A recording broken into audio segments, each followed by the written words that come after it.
আসসালামু আলাইকুম প্রিয় বন্ধুরা, যারা খামার করতে যাচ্ছেন বা যারা হাঁস পালন করতে যাচ্ছেন তাদের কাছে আমার যে বার্তা সেটি হচ্ছে আপনারা হাঁসের বাচ্চাদেরকে কিভাবে খাবার দিয়ে থাকেন।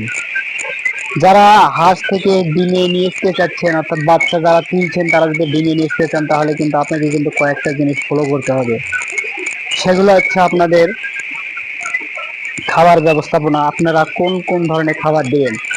আপনারা যদি হাঁসের বাচ্চা থেকে ডিঙিয়ে নিয়ে আসতে চান, আপনারা জানেন আসলে সব কিছুর ভালো ফলাফল পেতে গেলে অবশ্যই আপনাদেরকে ভালো কিছু তাদেরকে উপহার দিতে হবে। যখন আপনারা তাদেরকে ভালো মতো খাবার দিতে পারবেন তখন কিন্তু আপনাদের কিন্তু সেই দিক দিয়ে লাভবান হতে পারবেন। এখন যে কোনো বিষয় হতে পারে, আপনারা যদি কোনো একটা কিছু করতে যান তাহলে অবশ্যই কিন্তু আপনাদেরকে সেই বিষয়টি মাথায় খেয়াল রাখতে হবে।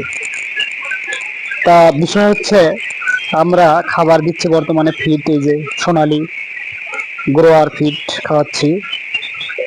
তারপর আমরা খাওয়াচ্ছি ভুট্টা ভাঙ্গা, এই যে ভুট্টা ভাঙ্গা খাওয়াচ্ছি, ভুট্টা ভাঙ্গা আমরা খাওয়াচ্ছি গম। আমরা এগুলো মিক্সার করে এদেরকে আমরা এখানে ফ্লোরে ছিটে দিই। ছিটে দেওয়ার কারণ হচ্ছে আমরা, আপনারা জানেন অনেক বাচ্চা এখানে, প্রতিটা বাচ্চা তার চাহিদা মতো খাবার পায় না। আপনারা যখন এক জায়গায় দিবেন বা কোনো গামলাতে করে খাবার টাবার দিবেন তখন কিন্তু আমরা সব বাচ্চারা কিন্তু সঠিকভাবে কিন্তু খাবার পাবে না। এতে করে আপনাদের হবে কি, বাচ্চাগুলো কিন্তু ছোট বড় হওয়ার সম্ভাবনা আছে। সে কারণে আমরা করি কি, এগুলো ছিটায় দিই যাতে করে প্রতিটা বাচ্চা খেতে পারে, অল্প অল্প করে হলেও প্রতিটা বাচ্চা যাতে করে খেতে পারে। আপনারা এই বিষয়টি খেয়াল রাখবেন বন্ধুরা। আর একটা বিষয় হচ্ছে, আপনারা জানেন যখন এই হাঁসের বাচ্চাগুলো একটু বড় হতে থাকে তখন কিন্তু এদের বিভিন্ন সমস্যা হয়, ঠোঁট বাঁকা, তারপর আবার আপনি পা বাঁকা, পা ল্যাংড়া, ঘাড় বাঁকা, অনেক কিছু সমস্যার সম্ভাবনা থাকে, যেগুলো আসলে হাঁসের প্রাণঘাতী হতে পারে। এখন কোন ধরনের কাজ করলে আপনাদের এই ল্যাংড়া ঘাংরা হবে না, ঘাড় বাঁকা হবে না, কোন ধরনের কাজ করলে, সেটা হচ্ছে আপনার যখন হাঁসের বাচ্চাদের বয়স 15 দিন, 16 দিন বা 15 দিন, তার আগে থেকে তো খাওয়াবেন, প্লাস খাওয়াবেনই, তারপরে কিন্তু খাওয়াবেন খাওয়ালে হয় কি, আপনার হাঁসের বাচ্চাদের যে সমস্যা, এই সমস্যা কিন্তু হবে না। তা বন্ধুরা, এই জিনিসটা কিন্তু আপনারা লক্ষ্য রাখবেন।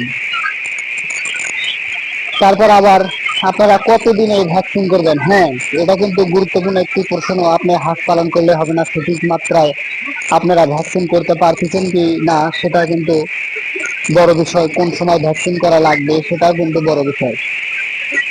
হাঁস পালন করার আগে আপনাদেরকে অবশ্যই ভ্যাকসিনের বিষয়টি আপনাদেরকে লক্ষ্য রাখতে হবে, কখন কোন সময় ভ্যাকসিন দিলে ভালো হবে, কোন সময় গুরুত্বপূর্ণ ভ্যাকসিন দেওয়া। হ্যাঁ বন্ধুরা, আপনাদেরকে সে বিষয়টি জানাবো। হাঁসের বাচ্চাদের ভ্যাকসিন দিবেন আপনি 25 দিনে, ভ্যাকসিন দেবেন ডাক প্লেগের ভ্যাকসিন। তারপরে দিবেন 45 দিনে ডাক প্লেগের। তারপর আবার দিবেন ডাক কলেরার।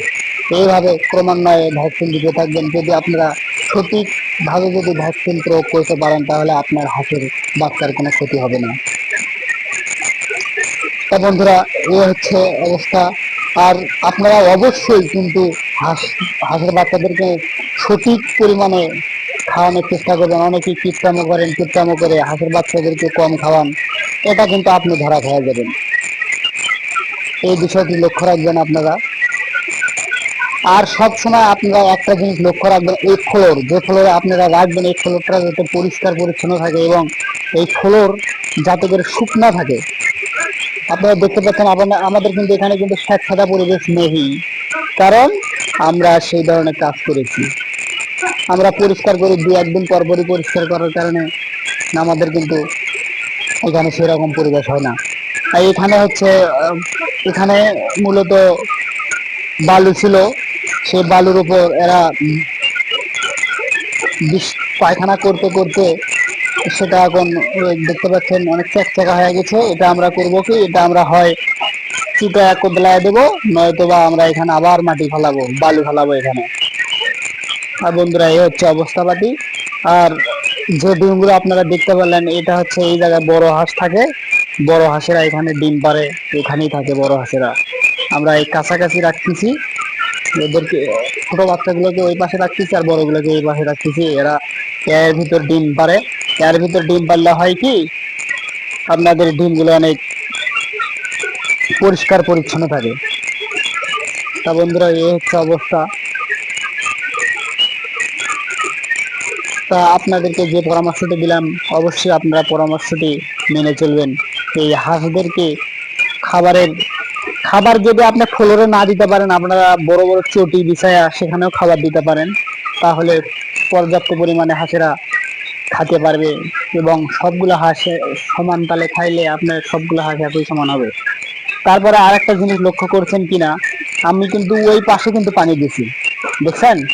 ওই পাশে পানি দেওয়ার কারণ হচ্ছে এই যে স্যাঁতস্যাঁতে যে পরিবেশ হওয়ার কথা সেটা কিন্তু হয়নি। আমাদের ওই পাশে আবার ফুটা আছে, ওই ফুটা দিয়ে পানি বের হয়ে যাচ্ছে, যে পানিটা অবশিষ্ট পড়ে যাচ্ছে ওটা কিন্তু ওই দিক দিয়ে বের হয়ে যাচ্ছে। এই কারণে আমাদের এই ভেতরে কিন্তু শুকনা ভাব, বুঝতে পারছেন বন্ধুরা? ওখানে আমরা পানি দিয়েছি, হাঁসগুলো সবাই এখন জানে যে ওখানে পানি থাকে, সবাই এখন ওখান থেকে পানি খায়া আসে অন্য জায়গায় বসে থাকে। এতে করে আমাদের ফ্লোর ভিজে যাওয়ার সম্ভাবনা থাকে না। আচ্ছা বন্ধুরা, ভালো থাকবেন, সুস্থ থাকবেন, খোদা হাফেজ।